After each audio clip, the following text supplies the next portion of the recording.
Bonjour tout le monde et bienvenue à la conférence Le futur des bétons éco-responsables et durables, un élément indispensable pour une société carboneutre. Donc le conférencier de la journée va être Monsieur Lucas Sorelli, professeur à département de génie civil et génie des eaux. Donc, merci d'être avec nous aujourd'hui. Je vous rappelle que la conférence est une durée de 50 minutes avec une période de 10 minutes à la fin. Elle sera enregistrée et disponible pour vous en rediffusion dans les prochains jours. Pour ceux qui ont des questions, je vous demanderai de poser vos questions à la fin dans le chat et je vais pouvoir les dire à Lucas à la fin de la conférence. Donc, bonne conférence à tous. Bonjour tout le monde et bienvenue à cet webinaire organisé par l'Université Laval dans lequel je vais vous présenter le virage de la construction vers un futur éco-responsable et vous montrer le rôle important que le béton a joué là-dedans. Avant de vous présenter cela, j'aimerais vous présenter mon groupe de recherche qui est composé environ de 15 étudiantes graduées que vous voyez ici et on s'appelle IM2S, Innovation Material to Structure. Nos ambitions est de transférer l'innovation dans les bétons ultra durables et éco-responsables vers des structures à bas carbone avec un minimum de matériaux et respectueux de l'environnement. L'objectif de la présentation d'aujourd'hui est double. La première partie, on vous présentera les technologies émergentes à niveau mondial pour réduire l'empreinte carbone de l'infrastructure en béton. Et dans la deuxième partie, on mettra en lumière les stratégies innovantes développées à l'Université Laval. L'agenda est composée par 4 points. En premier, on présentera les enjeux et les urgences. Pourquoi changer la construction? Ensuite, on montrera les stratégies émergentes à niveau mondial. Comment le faire? Finalement, on discutera des solutions développées à l'Université Laval. Comment on peut y contribuer? Et on terminera avec des conclusions et perspectives. On connaît très bien que la problématique vient de l'augmentation de la dioxyde de carbone dans l'air de notre planète, qui comporte une augmentation de la température terrestre et la fonte de la glace de notre planète. C'est ici a des conséquences désastreuses. Le nombre de sinistres augmente à fil des années, avec des incendies, des sécheresses, des inondations et aussi des scénarios catastrophiques pour le futur de notre ville. Au Québec, la fonte du pergélisol a déjà commencé. L'érosion des berges environ sur certaines côtes a déjà achevé en moyenne de 2 mètres. Et beaucoup de monde se souviendra, environ 2 ans il y a, l'incendie de la forêt canadienne qui a comporté que l'air à New York a tourné de couleur en orange. Combien de CO2 est produit aujourd'hui en Canada? Environ 600 millions de tonnes. Le Canada a son stratégie ambitieuse d'achever d'ici à 2050 la carboneutralité, qui comporte une réduction d'environ 400 millions de tonnes de CO2 et 200 millions de tonnes pour le déstocker. Si on regarde les différents secteurs et leur production de CO2 du Canada, on note que la construction a un rôle très important. Les deux colonnes comparent en 1999 et 2018. Qu'est-ce qu'on note? Que le secteur de la construction, dans les dernières 20 ans, est resté environ entre 90 et 100 millions de tonnes de CO2. La CO2 de la construction est essentiellement pour être classifié en 2 parties. La CO2 générée par l'opérationnel, qui est engendrée par le chauffage des bâtiments, qui est en forte réduction, merci à l'amélioration de l'école canadienne, sous l'isolation de nos bâtiments. Qu'est-ce qui reste attaqué? C'est la CO2 liée à la construction de notre matériel. Quand on regarde la production de CO2 à niveau de la planète, qu'est-ce qu'on note? Que le ciment lui-même est responsable entre 5 et 8% des CO2 de notre planète, qui c'est en quantité qui est énorme. C'est pour cela que le béton s'est fait cette image du mauvais, avec beaucoup d'articles que je pense que vous avez lu apparaître dans les différents journaux. Quand on regarde comment le béton produit la CO2, essentiellement, elle est générée par la production du ciment. Quand on produit le ciment, on transforme du calcaire en oxyde de calcium à travers la calcination, qui, là, je me corrige, à travers la clinkerisation, avec des fours rotatifs type 7 ici, qui engendrent environ 500 kg de CO2 pour chaque tonne de ciment. Cette émission est inévitable, d'où la transformation chimique elle-même du calcaire. En plus, on doit compter environ 300 kg de CO2 pour le chauffage du four et de la CO2 pour le broyage, dans le cas qui n'est pas électrique. En général, on arrive à des valeurs qui sont environ à l'échelle de la planète pour la production d'un kilo de ciment, l'équivalent d'un kilo de CO2 équivalent. Récemment, on a voulu comparer cet article qui défend cette mauvaise réputation du béton. En fait, si on compare le béton avec les autres matériaux, et dans cette figure ici, vous avez le carbone intrinsèque et l'énergie grise.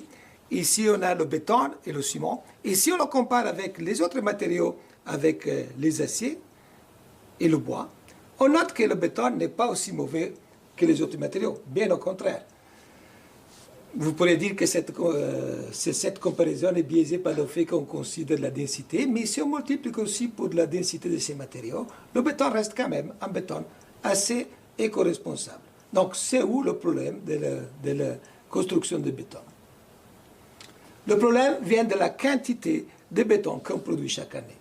Aujourd'hui, on produit environ 2 mètres cubes de béton par personne par année, avec une quantité en ciment de billions de tonnes de ciment. Si on compare la production de béton avec les autres matériaux à l'échelle de la planète, avec un scale logarithmique, on sait que le béton est, après l'eau, le matériau plus utilisé dans les humains. Donc, on pourrait dire que le béton est un matériau qui est aujourd'hui irremplaçable. Et si on veut améliorer la situation, on a un seul choix. Il faut améliorer la construction elle-même et aussi utiliser des bétons modernes. Ici, on voit un exemple très concret. On prend un bâtiment de béton 20-40 étages. On considère 600 kg de CO2 mètre carré pour un plancher de béton. Environ pour des bâtiments de ce type-là, on peut considérer 350 000 mètres carrés de surface. Et on note que ce type de bâtiment produit environ 0,2 million de tonnes de CO2. Si on arrive à sauver seulement 1% de cette CO2, on part de 2000 tonnes de CO2 pour chaque bâtiment multi-étages en béton. Un rapport européen nous montre que souvent les constructions en béton sont surdimensionnées. Les raisons sont multiples. La trame des poteaux souvent n'est pas optimisée. Les poutres souvent sont conçues avec le moment le plus grand de la section et après la forme n'est pas changée, donc n'est pas optimisation des formes. Et les normes elles-mêmes souvent imposent des limites minimales pour nos matériaux. Si on regarde la situation au Québec, pour les constructions en béton, il y a un besoin qui est très très intense dans les prochaines 10 ans. La construction résidentielle, aujourd'hui, a besoin de 1,2 million de logements d'ici à 2030. Cela veut dire tripler le rythme de la construction actuelle. Le plan d'infrastructure québécois était estimé pour le 2023-2033 à 150 millions de dollars. Il y a aussi une forte implication de la construction dans la transition énergétique, un plan de 110 millions de dollars. Et les deux villes les plus importantes du Québec, la ville de Québec et la ville de Montréal, ont des plans d'infrastructure municipales estimés environ à 32 billions de dollars. Encore plus intéressant est noter l'état de la structure au Québec. Ici, qu'est-ce qu'on voit? On voit l'année de construction et la distribution de l'infrastructure québécoise. Qu'est-ce qu'on note? Que 32% et 31%, donc presque plus de 60% des infrastructures, donc des ponts à Québec, ont été construits entre les années 60 et 90. Si on prend en considération qu'un pont a une durée de vie d'environ entre 50 et 75 ans, on conclut que 60% des ponts aujourd'hui arrivent à la fin de vie, à leur fin de vie. On pourrait appeler cette ici la poids d'un iceberg. Donc, deux questions importantes se vont se poser. La première, comment réparer et pérenniser nos infrastructures qui arrivent à la fin de vie? Deuxième question, pour les structures qu'on n'arrive pas à réparer, quelle stratégie pour concevoir la nouvelle génération d'infrastructures en faisant qu'elles soient plus durables et résilientes. Maintenant, je vais vous parler des stratégies émergentes à niveau mondial pour vous donner un contexte global. Il existe aujourd'hui des plans précis pour décarboniser la construction du béton. Et ce sont des approches qui sont souvent globales. Ici, on en montre une en particulier. On voit que 22% de CO2 peut être abattu avec une conception et une construction plus efficaces. 11% peut être réduit avec la production d'un béton de plus haute qualité, donc de moins volume de béton. 9% de CO2 peut être réduit avec l'utilisation des ajouts. Donc des ajouts qui réduisent la quantité de ciment dans notre mélange. 11% peut être avec la réduction de la CO2 émise dans la production du clinker. Finalement, 36% de CO2 peut être capté, donc stocké, dans la construction elle-même. Et on va regarder à bientôt des solutions possibles. Cette approche se traduit avec l'approche 5C, construction, concrete, ciment, clinker et carbonation. On va voir des exemples concrets pour chacun de chaque axe. Pour le clinker, au niveau du clinker, pour réduire le CO2, essentiellement il s'agit de remplacer le combustible fossile avec des déchets industriels et des biomasses.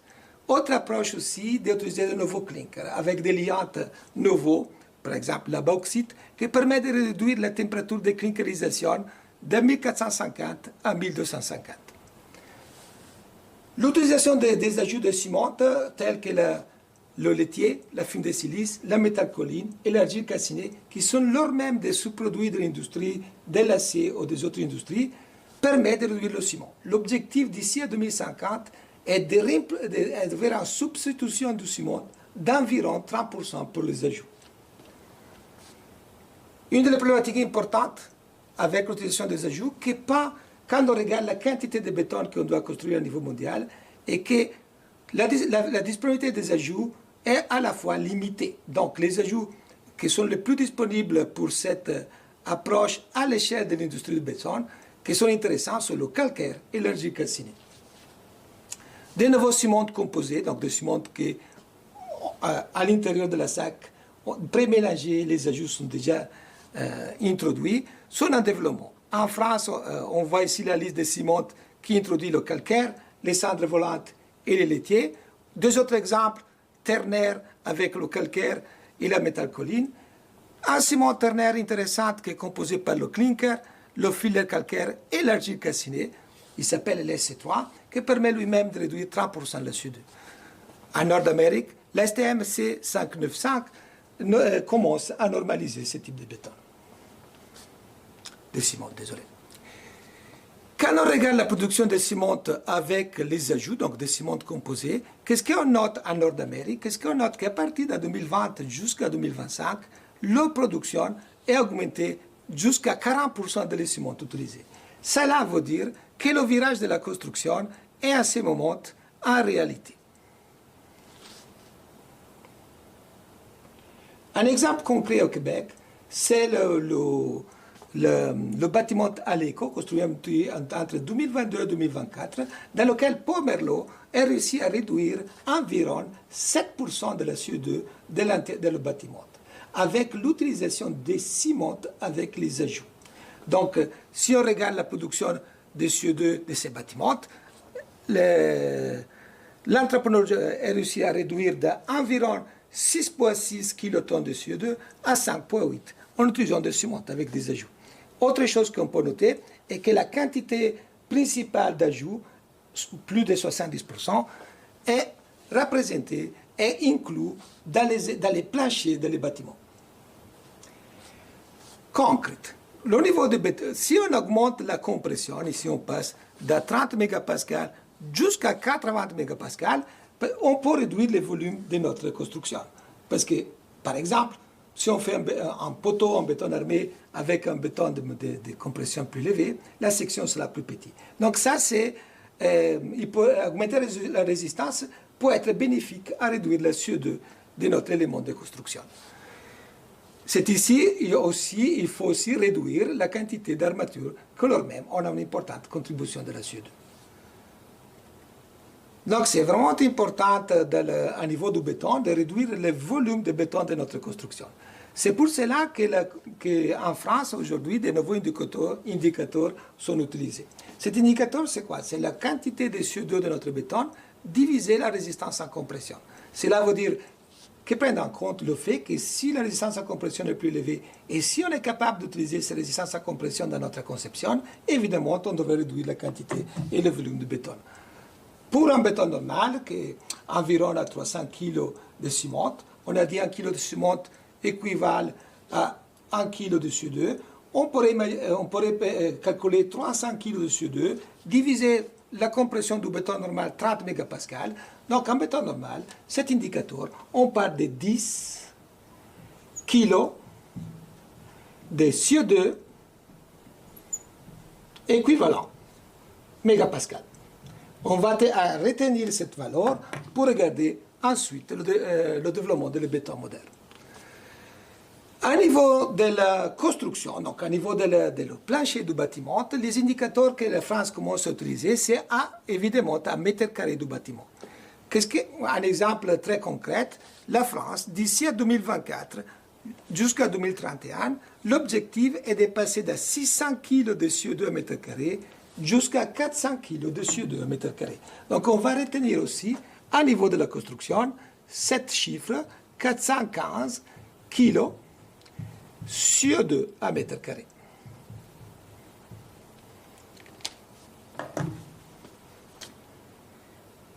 En Angleterre, the Institution of Structural Engineers a développé une approche très très intéressante, similaire un peu à l'approche de l'électroménager, avec des indicateurs qui vont de AA, A++ jusqu'à AD, avec l'échelle de la CO2 entre 0 et 300 kg de CO2 à mètre carré. Donc ça veut dire que si on veut un plancher dans l'échelle A++, on doit on doit descendre à moins de 50 kg de CO2 à mètre carré. Très intéressant, dans leur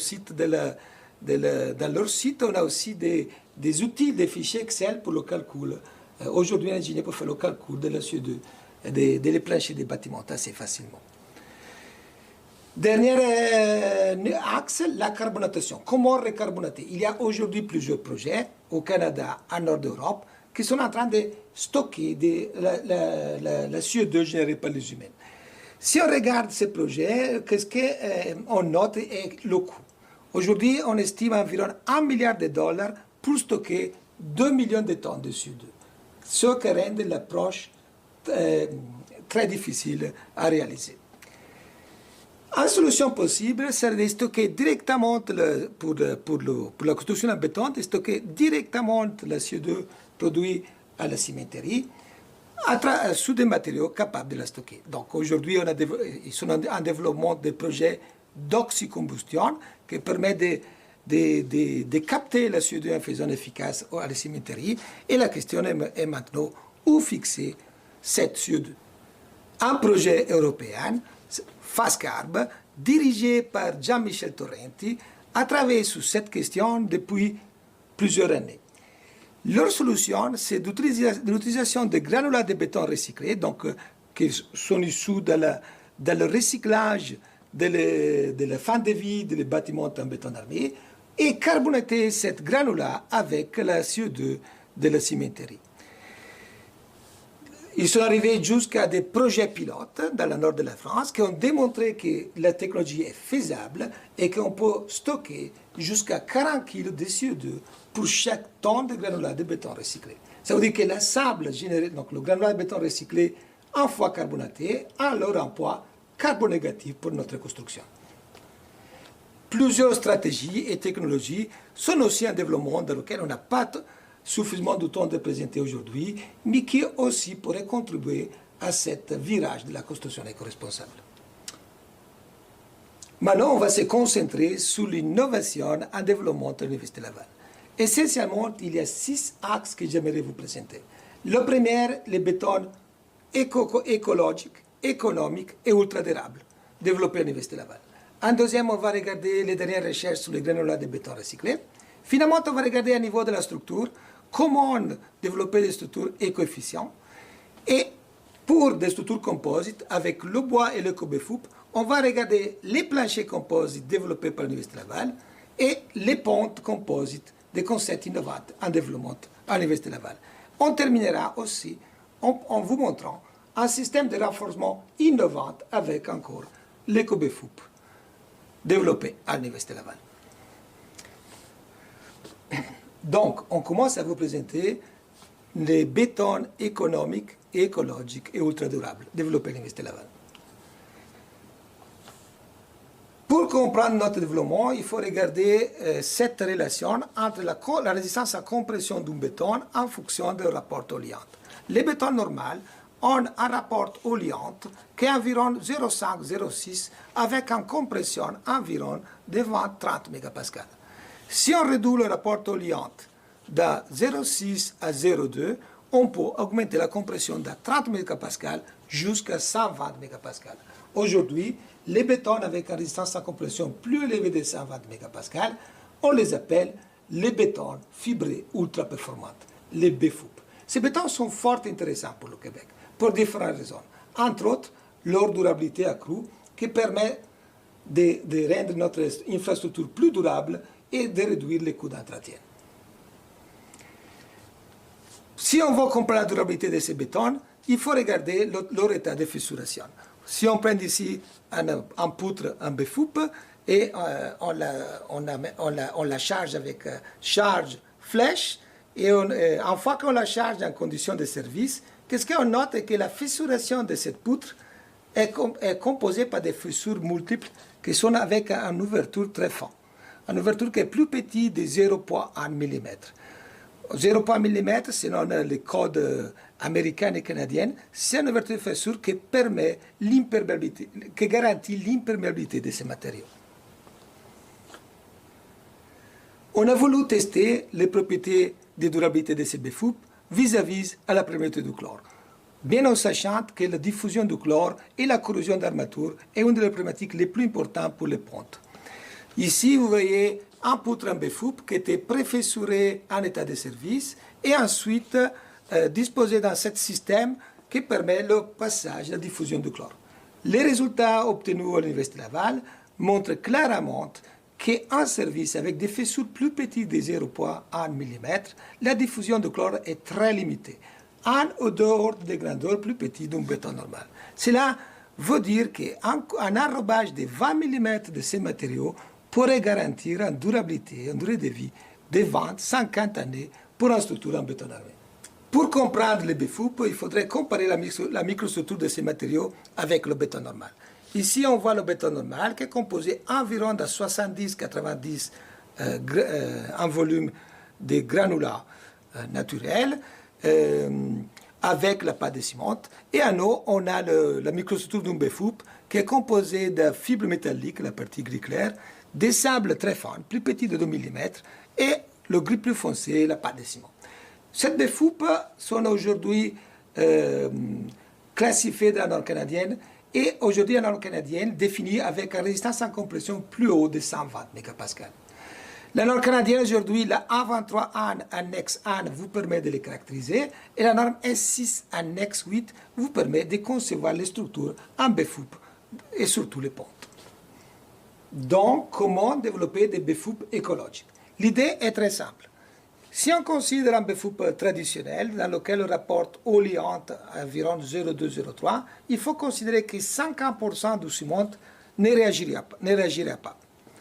Dans ce cas ici, donc l'idée est très simple. On peut remplacer 50% de ciment avec des additions minérales qui ont la même dimension, la même taille du ciment, environ 10 micromètres. Cette idée très simple, ça nous permet de développer donc des BFUP qui ont des rapports au fan, dans lequel dans le fan on considère le ciment et l'addition minérale de 0,2-0,3 et au ciment de 0,4-0,5. Si on regarde cette ici dans la même figure qu'on regardait avant, il s'agit de développer des bétons avec une résistance de 120 mégapascales avec un rapport Eau-liant de 0,4-0,5. Ici on voit une figure qui nous montre que cette approche fonctionne et on peut utiliser à la fois le laitier, le centre volant, le calcaire, l'argile calcinée pour remplacer et réduire le ciment dans les BFUP. Ici, on a obtenu environ de BFOUP avec une compression plus haute de 120 mégapascales en réduisant environ 35% des ciments du mélange. Une application intéressante, c'est le BFOUP écologique développé à l'Université de Sherbrooke, dans lequel on a utilisé la poudre de verre. La poudre de verre, c'est un matériel résiduel de l'industrie des bouteilles de verre, les sacous, et récemment, un pont à Montréal était réalisé avec ce BFOUP écologique, le pont Darwin. La difficulté pour développer des BFOUP écologiques, c'est qu'il faut optimiser ces poudres et maximiser leur compaction. Et pour développer un BFOUP, il faut qu'une compaction soit plus haut, environ de 80%. Cela permet d'achever des compressions très élevées et de réduire les pores capillaires et rendre ces matériaux très durables. À l'Université Laval, on a décidé d'utiliser... Je recommence. À l'Université Laval, on a décidé d'utiliser la poudre de granit.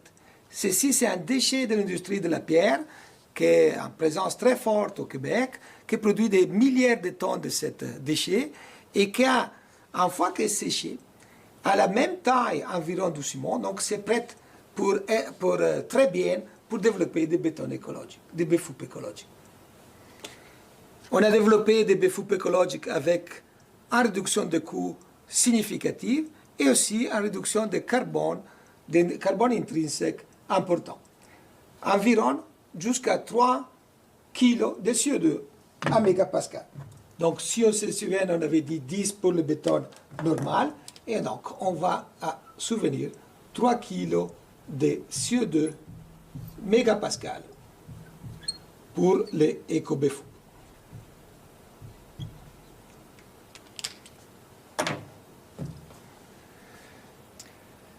Pas simplement on a réduit l'empreinte carbone de notre BFOUP, mais aussi le coût du matériau. Parce qu'on a utilisé un ensemble de poudres qui sont disponibles localement à Québec, dans le rayon maximal de 100 km. En plus, on a recyclé massivement la quantité de poudre de granit. Donc l'économie circulaire. Cette invention est aujourd'hui brevetée par l'Université Laval et disponible à l'industrie québécoise qui veut la valoriser. On a appliqué cette approche aussi à différentes poudres. On a par exemple utilisé la poudre SCLL qui est traitée et issue dans les matériaux résiduels de la production d'aluminium dans la selle électrolytique à Québec. Ces poudres ont environ la taille de 10 micromètres, donc la taille de ciment, donc c'est prêt très bien pour remplacer le ciment avec l'approche de BFOUP écologique. On a développé des BFOUP avec jusqu'à 15% de remplacement de ciment, avec 120 mégapascales, et avec un rapport de CO2 mégapascal de 3 mégapascales, encore, avec un coût réduit. La même approche aujourd'hui, on l'applique à d'autres centres qui sont disponibles à Québec. Par exemple, aujourd'hui, on travaille avec les centres de l'incinérateur du Québec. Centre aussi qui a encore un tas intéressant pour cette approche. Mais en plus, le BFOUP, vu qu'il n'a pas de pores capillaires, donc c'est une matrice très très dense, a aussi la capacité d'encapsuler et bloquer les métaux à l'intérieur de son structure. Aujourd'hui, on développe donc des matériaux qui ont avec des résistances très élevées issues avec ce type de poudre. Plusieurs applications sont aujourd'hui possibles et souhaitables pour cette BFOUP et éco-BFOUP. Aujourd'hui, en Suisse, on répare les ponts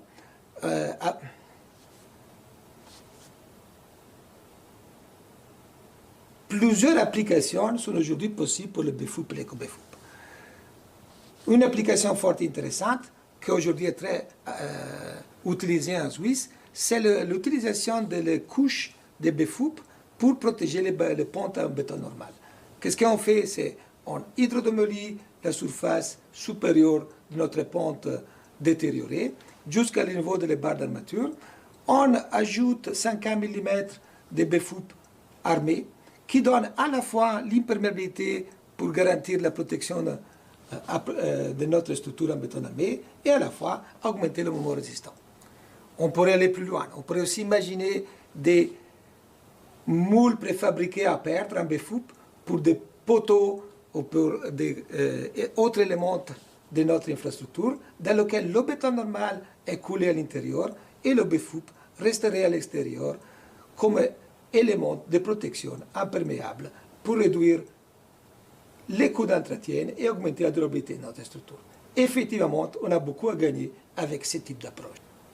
Maintenant, on vous montre nos recherches sur les granulats de béton recyclés. Chaque année, à niveau mondial, 30 milliards de tonnes de granulats sont utilisés dans la construction de béton. Au Québec, on estime 20 millions de tonnes de granulats chaque année, ce qui est équivalent à 7500 patinoires. Ça, c'est une utilisation importante des ressources naturelles. L'idée très simple est d'utiliser les déchets de la construction, de les structures en béton en fin de vie, les concasser, dégénérer des granulats de béton recyclés et de l'utiliser au lieu des granulats naturels dans les recettes de nouveaux bétons. Le granulat de béton recyclé est composé à la fois de l'ancien granulat plus une fine couche de l'ancien mortier. Nos recherches, après 2 ans de recherche avec un important préfabricateur de l'industrie québécoise, on a démontré qu'il est possible de remplacer jusqu'à 100% de granulats avec des granulats de béton recyclés en respectant la compression à 28 jours et la compression à 1 jour de notre béton préfabriqué. Facteur important, les recettes optimisées ont une quantité de semences réduite, ce qui a un meilleur impact environnemental. Des autres points sont actuellement dans l'étude de l'Université Laval, l'effet sur la durabilité de ces bétons et l'effet sur l'ouvrabilité. Bien que cette approche soit très intéressante pour un préfabricateur, parce qu'elle lui permet de recycler 100% de son béton à l'usine non utilisé, non conforme, cette approche peut être étendue à l'échelle du Québec et pourrait permettre de recycler, par exemple, 40 millions de tonnes de granulats pour les structures en béton en fin de vie, et on parle de notre pont, aussi 2 millions de tonnes de la démolition de la construction chaque année à Québec. On pourrait les valoriser avec des couches de pavimentation, comme on fait aujourd'hui, mais encore en plus, on pourrait les valoriser avec, par exemple, des éléments préfabriqués pour les murs de soutènement. Si on veut rêver, si on couple cette approche avec l'approche fast carb européenne, on pourrait utiliser les granulats de béton recyclés pour stocker de la CO2. C'est ici, pas simplement c'est en faisant efficace et scalable pour stocker la CO2, mais aussi améliore la qualité de notre granulat béton recyclé, parce que la minéralisation apportée par la carbonatation réduit la porosité de notre granulat de béton recyclé et permet d'augmenter le taux de recyclage. Maintenant, on vous présente nos recherches sur une structure optimisée d'un point de vue écologique et économique à l'Université Laval. Fortement inspiré par les travaux de Pierre Luigi Nervi, qui nous a montré qu'avec une conception optimale, avec des bétons préfabriqués, c'est possible de sauver jusqu'à 50% de notre béton. On regarde avec beaucoup d'attention les travaux de le groupe de Philippe Bloch à l'université ETH à Zurich, qui a développé des dalles préfabriquées en BFOUP avec un élancement de 60. L'élancement, c'est le rapport entre la portée et l'épaisseur de notre plancher. Ce rapport de 60, c'est très impressionnant parce que c'est environ 4 fois cela d'un plancher de béton armé traditionnel. Donc l'idée est de développer de cette plancher avec l'éco-BFOUP développé à l'Université Laval. Et tout de suite, on s'est rendu compte que pour minimiser l'impact environnemental et le coût, il faut minimiser la quantité de fibres métalliques dans notre BFOUP. Nos résultats, qui sont très intéressants et aussi contre-intuitifs, nous montrent ici la solution avec 4% de fibres métalliques dans toute cette plancher optimisée, qui va engendrer des fissures diagonales à rupture. Et si on réduit à 1% le pourcentage de fibres dans les zones médiennes, on voit qu'on va doubler la quantité de lignes plastiques, donc la quantité de fissuration, et facteur contre-intuitif, on va augmenter la résistance, donc la capacité porteuse de notre plancher. Donc on arrive à développer des planchers qui sont avec une capacité porteuse plus élevée et avec une réduction des fibres métalliques, avec un impact environnemental inférieur à 50 kg de CO2 m², qui, dans l'échelle, quand vous parlez jusqu'à 20, serait un A++. Maintenant, je vais vous présenter nos recherches sur les structures optimisées avec l'action composite entre le bois et les BFOUP. On a deux applications à vous présenter, les planchers et les ponts. On commence avec les planchers. Bien sûr, on aurait pu faire cette optimisation avec le sol acier, le sol béton ou le sol bois. Notre approche est une approche composite, dans le sens qu'on va profiter à la fois des avantages du bois, la légèreté et la carbonégativité, et à la fois des avantages du béton, la rigidité, la résistance à compression, si on est capable de le mettre à compression, et bien sûr, l'économicité.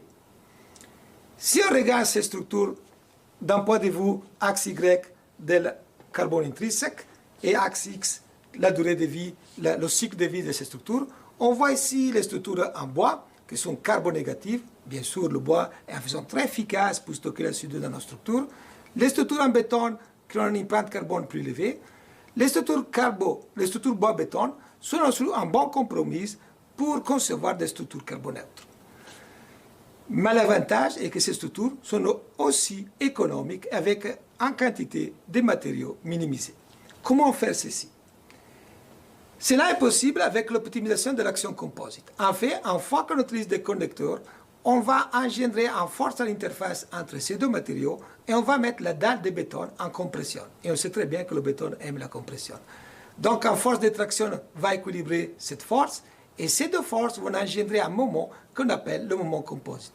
Ce moment-là, si bien optimisé, c'est équivalent au moment de la poutre en bois. Cela veut dire qu'on peut réduire au moins 50% de nos poutres et donc réduire la quantité de matériaux sans affecter les performances structurelles de notre plancher. On a fait cela avec des poutres glulam avec des bétons normaux. Ça des résultats dans les labos de l'Université Laval. Les résultats que vous voyez ici, c'est la flèche, c'est la charge en fonction de la flèche. Vous noterez qu'au début, la structure est linéaire. La structure était conçue pour plastifier les connecteurs. Donc, les connecteurs plastifient. Et finalement, à la fin de vie, avec un bel comportement ductile, cette structure, le bois, collapse en traction. On a fait ça ici aussi pour les structures laminées collées avec des dalles minces en BFOUP. On voit des très minces, 30 mm, dans lesquelles la force de compression permet d'optimiser l'action composite. Les résultats ici satisfont toutes les normes des flèches, vibrations et de résistance de notre plancher selon le Code national des bâtiments canadiens. On a fait aussi la même optimisation avec des structures dalle sur dalle, ça veut dire CLT et BFOUP, en optimisant ce type de structure. Facteur intéressant, ces structures sont conçues pour être ductiles. Ça veut dire qu'on a conçu les connecteurs pour plastifier avant le collapse de le bois. Si on revient à l'impact environnemental, ces structures ont un impact environnemental très réduit et on arrive à moins de 50 kg de CO2 mètre carré. Ça veut dire un A++ dans l'approche anglaise. Et si je vais signer ici, on part donc 50 kg CO2 mètre carré, que c'est bien plus petit de les valeurs qu'on avait parlé au début de notre recherche pour les structures standards. Donc, si on regarde ici l'approche anglaise, on passe de 300 kg à 50 kg avec des planchers très optimisés. Facteur intéressant, la norme canadienne, CSA 086, version 2024, chapitre 13, aujourd'hui, nous donne toutes les formules pour optimiser l'action composite de ce type de plancher. Ces planchers ne sont pas simplement optimisés d'un point de vue environnemental, mais sont aussi très efficaces dans le fait que le poids propre est très bas, 2 kPa, environ 2-3 fois plus bas d'un béton armé, et un élancement très bas, très élevé. L'élancement, c'est 30-35. Donc le rapport entre la portée et l'auteur, c'est environ le double d'un béton armé. Donc on parle de planchers légers, très minces, et avec un impact environnemental très compétitif. Est-ce que ces structures peuvent être utilisées dans la réalité? Aujourd'hui, si on regarde un projet très intéressant à Toronto, de l'ingénieur Robert Jackson, on voit qu'il a utilisé pour les poutres principales de ces bâtiments des structures composites bois-béton. Comment appliquer cette structure dans la vraie construction? Ici, on voit un projet très récent de l'ingénieur Robert Jackson dans un bâtiment en bois à Toronto, dans lequel il a utilisé les poutres principales, c'est ici les poutres principales, avec une conception de bois béton composé. Facteur intéressant, ces poutres étaient des poutres préfabriquées en chantier. Donc, dans le parking, l'entrepreneur a conçu et fabriqué la dalle de béton, elle a coulé directement sous la dalle en CLT, et cette dalle était transportée et installée très rapidement dans la tour en bois. Maintenant, on vous présente nos recherches sur les ponts bois et Kobe-Fup.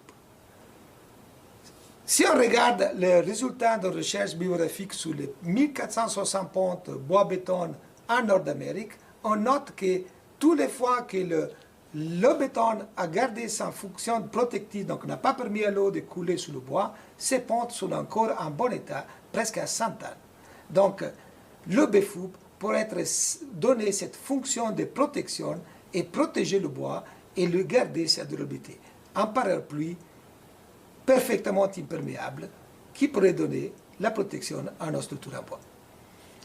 Cette idée était inspirée par les travaux faits en Suisse par mon collègue Eugène Bruiller, qui montre ici un pont fait en bois, construit très rapidement. On voit la construction de la poutre principale, l'installation des connecteurs, le coulage de la dalle en BFUP et finalement un pont routière de courte portée, très durable, dans les Alpes de la Suisse, avec cette approche.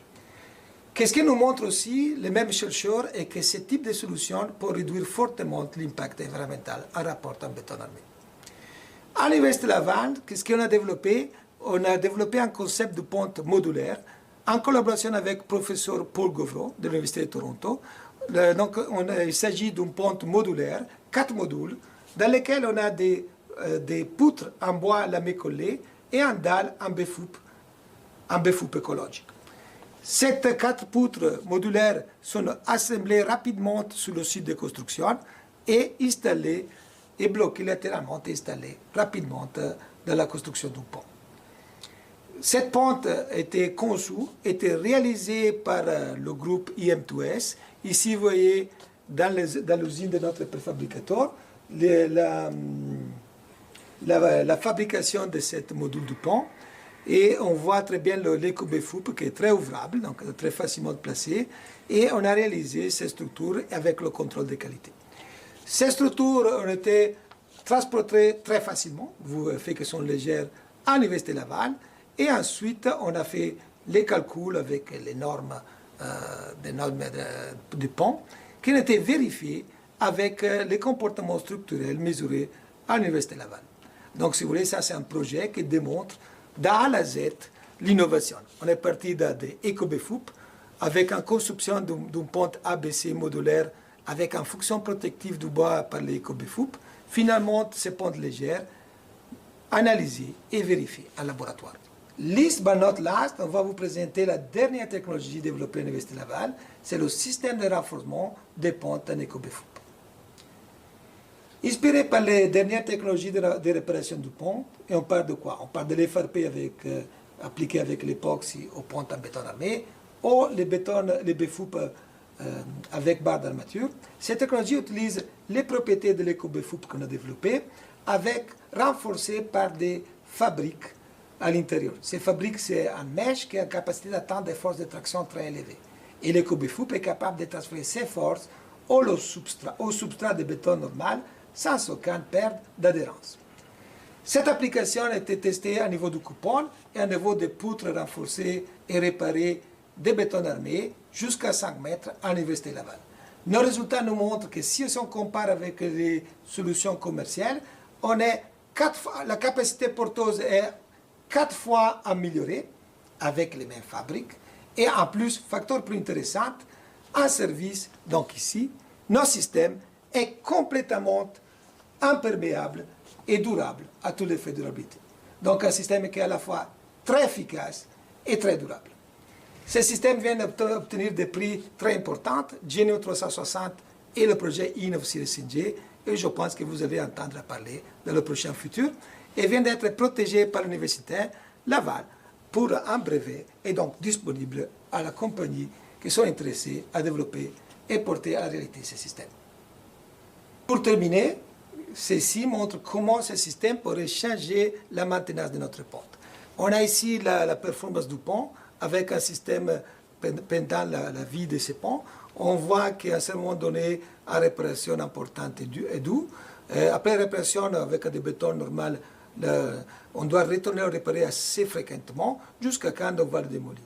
L'idée maintenant, c'est d'intervenir à bon moment, de le réparer, renforcer avec ces technologies très très efficaces et imperméables et donner en pérennité, en longueur de vie à nos infrastructures.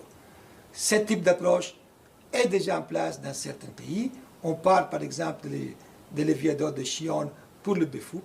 Ici, avec notre technologie, on serait capable de réduire encore plus l'épaisseur et encore, merci à la EcoBFOUP, d'utiliser encore moins de ciment. On arrive maintenant à la conclusion de notre présentation et à répondre à la question clé. Que faut-il pour faire de l'éco-construction un véritable game changer? Il faut des normes, et aujourd'hui on avoue qu'il y a des normes modernes pour exploiter l'action composite de le bois et le béton dans les planchers. On a des normes pour utiliser les BFOUP de nos structures. Il faut des ingénieurs qui ont envie et la motivation d'améliorer la construction. Et bien sûr, il faut l'industrie de la construction, il faut son implication. Et c'est le cas, parce qu'aujourd'hui, on voit que le secteur est en pleine évolution. Pour terminer, le virage vers la construction, c'est possible. Il faut une approche globale, aucun levier seul ne suffit. Il faut une approche qui implique toute la chaîne de la construction. Et finalement, il faut bâtir notre modèle optimisé à partir des solutions sur l'économie circulaire locale. Je termine en remerciant tous les partenaires qui sont derrière les recherches que j'ai présentées, ainsi la force motrice de notre innovation, nos étudiants de le groupe IM2S ici présents. Donc, merci. Ben, le coût, c'est le transport. Il faut penser le transport parce qu'effectivement, le transport est le facteur clé. On peut imaginer développer des bétons écologiques, mais si le transport engendre des coûts et aussi des pollutions, il y a un rayon maximum qu'on peut optimiser ces matériaux. L'optimisation, évidemment, c'est local. Donc on ne peut pas imaginer un centre EcoBFOUP pour tout le Québec, mais on peut imaginer plusieurs sites distribués au Québec en façon stratégique qui arrivent à développer des bétons optimisés pour limiter le transport. Est-ce une nécessité de faire du béton dans les maisons unifamiliales? Maisons sur pilotis en béton éco-responsable pourraient aussi faire une bonne économie environnementale. Oui, beaucoup de mon discussion n'était pas pour les maisons résidentielles, c'était pour les bâtiments à partir de 4 étages. Mais vous savez qu'aujourd'hui, la ville de Québec va en rapide expansion, population de commun. Donc on le voit autour de nous. Les résidents les 5, 8 étages, 12 étages commencent à augmenter. C'est ça l'avenir. C'est des villes urbaines plus densifiées, hyper optimisées dans leur construction. Donc, grande partie de ma présentation était sur les bâtiments de 4 étages, plus haut de 4 étages. L'utilisation du béton écologique a-t-elle entraîné des coûts supplémentaires par rapport au béton traditionnel? Et si oui, quels sont les facteurs qui expliquent cette différence? Ben, les coûts, c'est difficile de parler des coûts. Il faut parler il faut penser que le BFOUP, c'est comme l'high-tech de la construction. Et dans toutes les technologies high-tech, si on compare les autres technologies, un cellulaire iPhone coûte plus cher d'un cellulaire parce que c'est de l'high-tech. On sait très bien que les marges de gains sont plus hauts parce que l'industrie doit récupérer l'investissement de la recherche. Mais qu'est-ce qu'on sait? Et que le coût de l'BFOUP continue à se réduire plus le marché devient compétitif. Aujourd'hui, on a plus en plus de joueurs qui produisent leur BFOUP. Et si on arrive à développer des BFOUP avec des ressources locaux et optimisées, je pense que les prix des BFOUP pourraient réduire à un niveau, on sait la chiffre, on l'a estimé, à un niveau que le virage peut être réalisable. Il faut aussi se souvenir qu'on ne veut pas réaliser toutes les structures en BFOUP. On va mettre le BFOUP ou importantes. Par exemple, sous la peau extérieure de la structure, on veut que les structures soient intelligentes, soient résilientes, qu'elles soient donc des peaux imperméables qui réduisent les coûts d'entretien. Et je n'ai pas parlé aujourd'hui des coûts d'entretien, qui sont un problème formidable pour la société québécoise, et un problème qui les prochains 20 ans peut devenir un cauchemar. Donc, faire des structures qui peuvent attaquer à des problèmes qui, si on ne les regarde pas aujourd'hui, ça peut devenir facilement un désastre. Que doit faire un ingénieur en structure pour spécifier ses produits? Sont-ils disponibles facilement par des bétonnières locales? De plus, est-ce que le temps de cure est-il augmenté significativement? Écoutez, aujourd'hui, on travaille beaucoup avec les partenaires que vous avez, mais il y a plusieurs, ce n'est pas simplement ces personnes qui sont en train de faire ces virages, mais qu'est-ce qui existe et que les blended cement, c'est en réalité, je vais vous montrer qu'en États-Unis, ils sont passés presque à 40% en 2 ans, c'est en réalité 50% des ciments sont avec des blended aujourd'hui en États-Unis, et le changement a été radical, 3 ans. À Québec, il va suivre. L'industrie québécoise qui travaille avec nous est dans cette direction-là, fait des grands investissements.